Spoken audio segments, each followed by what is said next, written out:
What challenges awaited us in Vietnam, and how should we tackle them?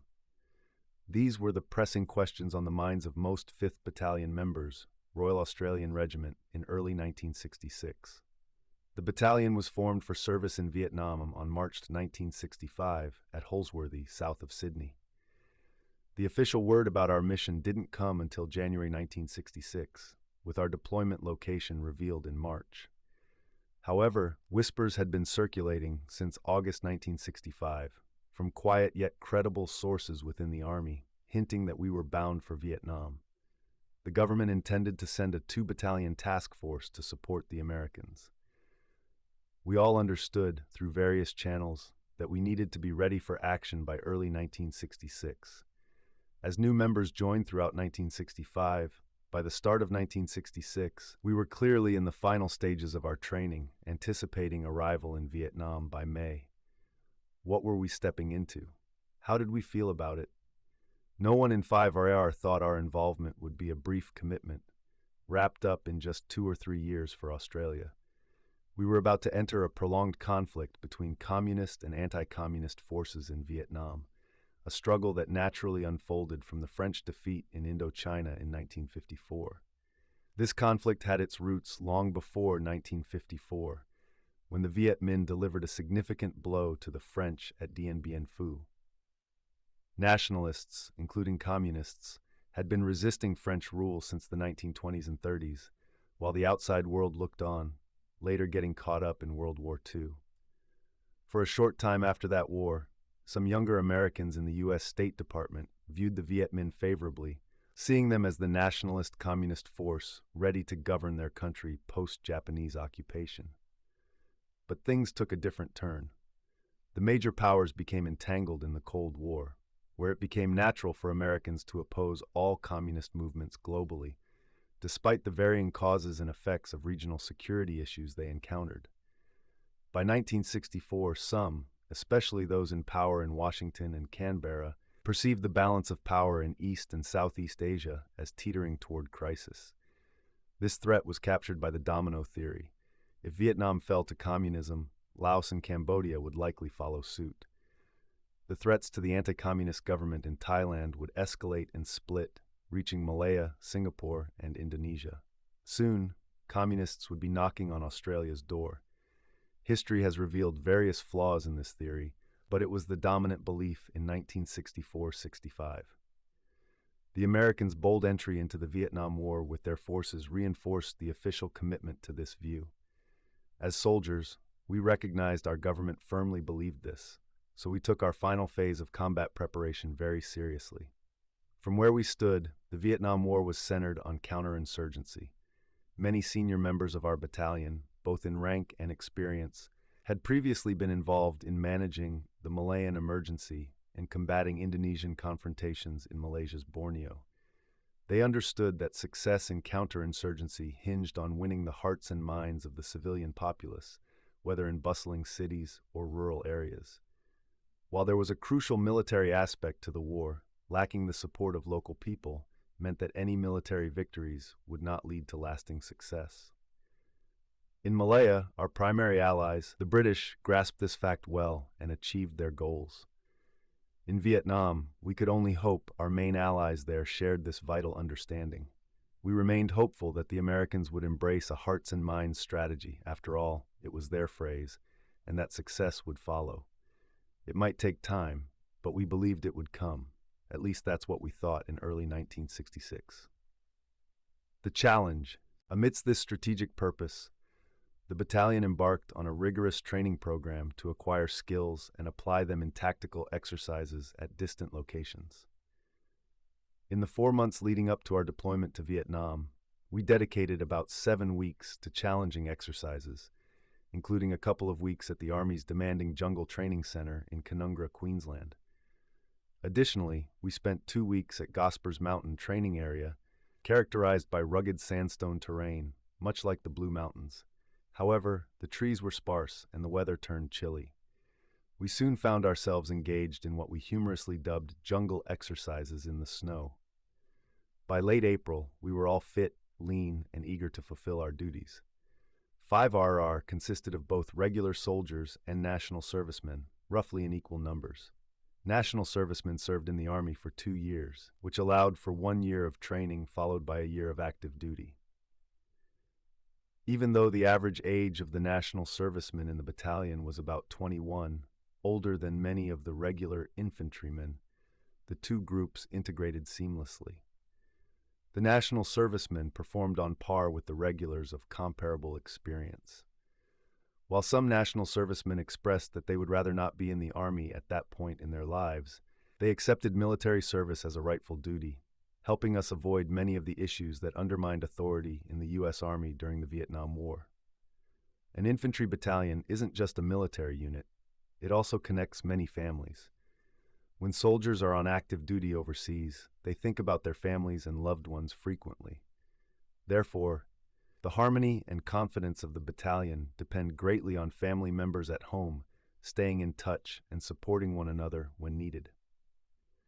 In the early months of 1966, some of us spent a considerable amount of our time off getting to know each other's families, especially the wives, girlfriends, and children of those we would be closely working with. After months of operations, it made a big difference to share family news and photos with our comrades. And when unfortunate news of a soldier's death or serious injury reached his family back in Australia, there were friends nearby, ready to offer practical help and emotional support to those who were mourning. As our preparation progressed, we began to sense that we might not have the full backing of the Australian public for this war. The main issue that sparked dissent was conscription for overseas service, something that was not surprising given the intense political battles over this topic during both world wars. By mid-1965, a group of dissenting mothers had formed under the name Save Our Sons. By the time we were set to leave for Vietnam, they remained a relatively small presence in Australian politics. We were aware of protests and picketing happening outside the barracks where our national servicemen were training. While Australia was still a couple of years away from those huge moratorium gatherings and marches in the major cities, there was definitely something to keep an eye on. In 1966, through personal connections, I started to notice more dissent rising in our universities. However, at that time, the general Australian public was firmly behind our commitment in Vietnam, and the dissent we encountered didn't dampen our spirits or shake our belief that we were doing the right thing. Little did I know that this opposition would be something I would engage with for many years once I ventured into the academic world. Another reflection of public sentiment towards Australia's involvement in the Vietnam War was evident in the questions journalists asked when visiting our barracks near Sydney or joining us on exercises. For the most part, the media supported the government's decision to partner with the United States, but prominent writers like Dennis Warner foresaw potential issues and aimed to challenge our perspectives on what we anticipated from the Americans, considering their unfamiliarity with such conflicts. Did we think the Americans had a better chance of succeeding than the British did in Malaya during the 1950s? Those questions made us stop and think. As the early months of 1966 progressed, we became acutely aware of the dangers and challenges that awaited us in Vietnam. Our commanding officer, Lieutenant Colonel John Warr, viewed the conflict through a historical lens and wanted the battalion to grasp the social and political intricacies of what lay ahead, alongside the military hurdles we would encounter. By that point, I was a captain and the second in command of B Company, having just returned from studying international relations at Oxford. The CO assigned me the task of giving a series of lectures to the companies about the course and nature of the conflict since 1945. We were also receiving up-to-date intelligence through Army channels, some of which was relayed to us directly by our battalion intelligence officer, Captain Don Wilcox. By April 1966, we had a clear understanding of our deployment in Vietnam, right in the central region of Phuoc Tuy Province, near the hill Nui Dat. This area had only a handful of hamlets, but several large villages at its borders, including the provincial capital of Ba Ria, which boasted a population of over 10,000 people. Baria was located about 60 kilometers southeast of Saigon and 25 kilometers north of Vung Tau, which was soon to become our logistical hub. The combined population of the province and Vung Tau was around 150,000, and the area was crucial for whoever held power in Saigon. The National Liberation Front, known to us as the Viet Cong, maintained strong bases to the east and northeast of Saigon. Saigon was linked to the sea by the Saigon River, but this route was prone to attacks, making Route 15, the main road from Saigon to Vung Tau, a vital logistical lifeline for transporting reinforcements and supplies from distant allies.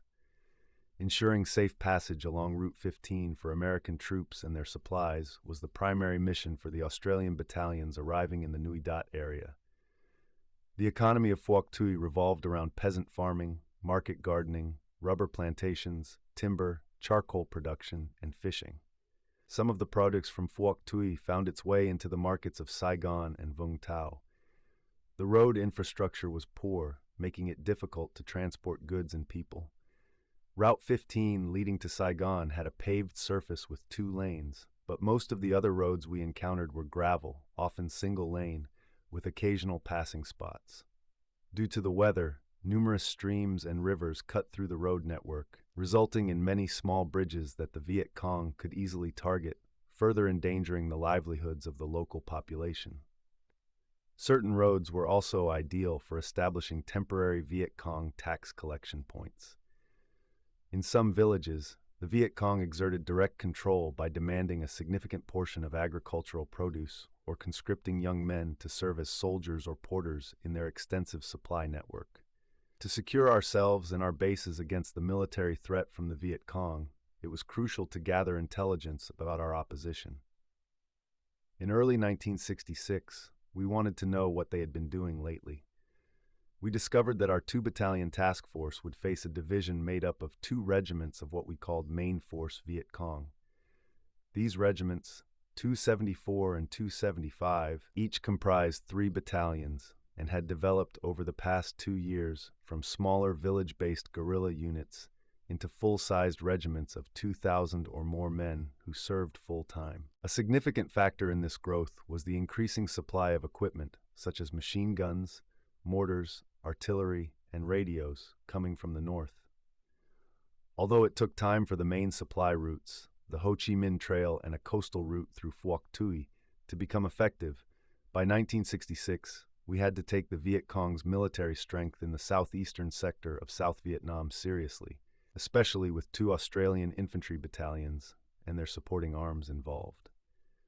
In 1965, the Viet Cong merged their 2 regiments to form the 5th Infantry Division, numbering around 4,500 troops.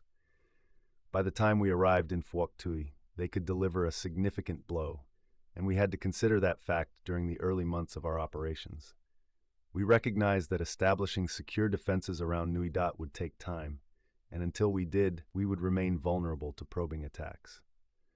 If the enemy chose to take a significant risk with a full-scale engagement, pitting thousands of their men against our few hundred, we could find ourselves in a dire situation. More likely, the Viet Cong would attempt to strike at one of our companies while it was patrolling outside our base area, similar to the incident that occurred with D Company of 6RR at Long Tan in August 1966. The Viet Cong relied on 3 primary base areas in Phuoc Tuy, with the largest being the Mae Tao secret zone in the northeast. This area surrounded Nui Mae Tao and was capable of supporting a main force regiment. By 1966, the Viet Cong 5th Infantry Division could be concentrated when necessary.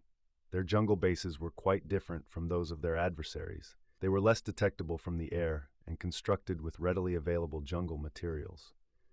The second base was located in the Hat Ditch area of northwest Phuoc Tuy, near a small village of the same name. The third base was nestled in the long high hills of southeastern Phuoc Tuy, extending northward into the Minh Dam area. This base predominantly served as a resting and resupply point for the Viet Cong battalions rather than a major supply depot. Nonetheless, being near the coast allowed for some supplies to be brought in by sea. The other bases received their supplies directly from North Vietnam via the Ho Chi Minh Trail or by the Sea Trail from northern coastal regions of South Vietnam, which were also supplied by the trail. While the main force Viet Cong were reasonably well equipped for combat in the protective cover of jungle terrain, they struggled in more open areas. In such conditions, they had to break into smaller groups that lacked the firepower and support we could depend on during significant engagements. Their strength lay primarily in the jungles to the east and northeast of Nui Dat, closer to the Nui Mae Tao base area.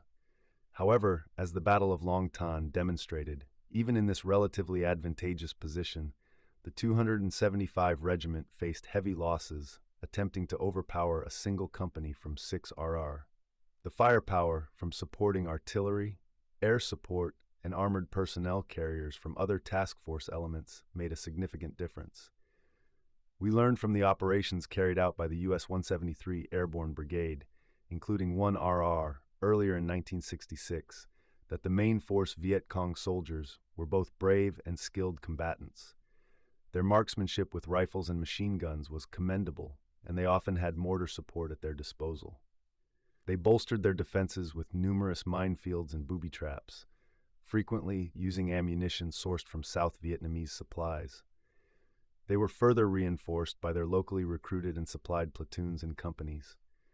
Several of these local units were combined to form the D-45 Provincial Mobile Battalion, a force of about 400 to 450 men that we consistently needed to consider in our operational planning. In 2004, D-445 Battalion published its own history titled The Heroic 445 Battalion, Its History and Tradition. Brigadier Ernie Chamberlain, a senior Australian intelligence officer and contributor to this volume, translated and republished it. This account of D-45 Battalion serves as one of the key resources for Brigadier Chamberlain's contributions here. The Viet Cong relied on local populations in the areas they partly or fully controlled for recruits, supplies, porters, and medical help. The struggle for the hearts and minds of the people in Phuoc Tuy had been underway for several years before we arrived. Initially, the Viet Cong managed to establish informal coexistence arrangements with some smaller local units of the Army of the Republic of Vietnam that were stationed nearby. Although the province was officially under the control of the Saigon government, we understood that its actual authority barely reached beyond the provincial capital of Ba Ria and several district centers in Phuoc Tuy. ARVN forces could patrol during daylight, but they sometimes faced ambushes. At night, the Viet Cong operated with relative freedom while staying out of ARVN's sight during the day. The provincial administration was mainly managed by ARVN, including the province chief and his team, as well as district chiefs and their small offices. Our primary challenge was to shift this situation, reducing the Viet Cong's support from the local population, which was essential for recruiting and undermining the authority of the South Vietnamese government and its administrators, military and police. Before we could work on making this shift, we needed to secure our own military position. We were at risk of attacks and ambushes that could lead to significant Australian casualties, potentially jeopardizing the Australian government's commitment to the mission. It was clear that the effectiveness of South Vietnamese civil authorities and armed forces would heavily impact our chances of success. We had little insight into these matters until we had spent several months operating in Phuoc Tuy. We gathered information from friends in 1RR and others who had been part of the effort. The experiences of the Australian Army Training Team Vietnam over the past year were quite alarming. Corruption was widespread in local administration, and justice often favored those in power, reflecting a clear top-down governance style. Orders came from the top, with little regard for the complaints and needs of Vietnamese civilians, especially in rural regions. As a result, while some districts enjoyed good governance, others became fertile ground for the Viet Cong to recruit support. Given our limited resources, one of our early priorities was to familiarize ourselves with the villages and districts so we could focus on those where we had a better chance of success. In this province, the Catholic clergy proved to be among the most valuable allies. These men faced their own insecurities, yet were supported by their parishioners due to their effective leadership. They had a unique ability to unite people when no one else could. Although they were anti-communist, many sought a transparent and independent government system that starkly contrasted with the situation in 1966. Building relationships with these clergy proved to be one of the most intriguing challenges during our time in Phuoc Tuy. It was a bonus that many of them spoke French or English. Another hurdle we faced was the language barrier. Our journey began with basic Vietnamese classes while we were still in Australia in early 1966. Naturally, with only a few hours of instruction each week, our progress was slow. Yet, for those eager to engage with the local Vietnamese upon arrival in Phuoc Tuy, being able to exchange simple greetings, correctly using masculine and feminine forms, and saying please and thank you made a noticeable difference. Once we crossed that initial barrier, some of us delved deeper into the language. This advancement created a significant psychological impact on both sides.